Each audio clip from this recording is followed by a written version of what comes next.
Human rights is a big topic internationally right now, and therefore it's very right that Salford should have this conference.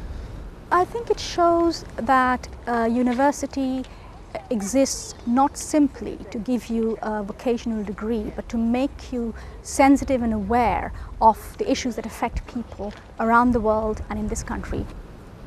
It raises awareness, it brings various people together. There were students, there was faculty, but there were also community organizations that are working on human rights, local activists. So it's a great networking opportunity, learning from each other and bringing academic reflection in contact with practical experience.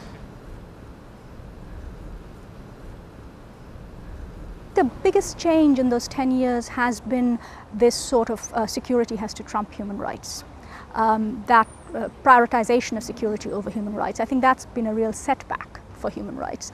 Also, in the last 10 years, there's been very little attention given to the human rights problems that poor people have, the marginalized people have, issues of discrimination, issues of refugees and asylum seekers. So there is an agenda that has never been addressed that needs to be addressed.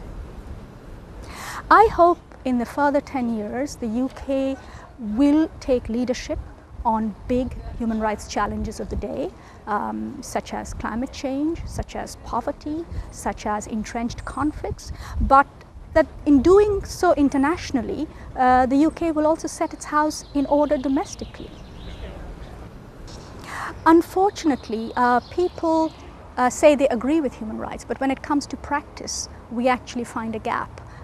There are issues with refugees and asylum seekers in this country. There are issues with racism and minorities. There are issues of exclusion and poverty. Those are human rights issues on which I think there needs to be much more of a national debate and consensus.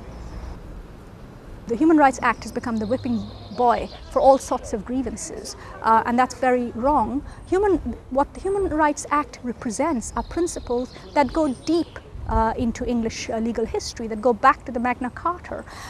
The UK has contributed so much to international human rights that it's a shame that today there are people in this country that say the Human Rights Act is an obstacle. It is not an obstacle, it's actually the means by which you can bring the whole world around global values.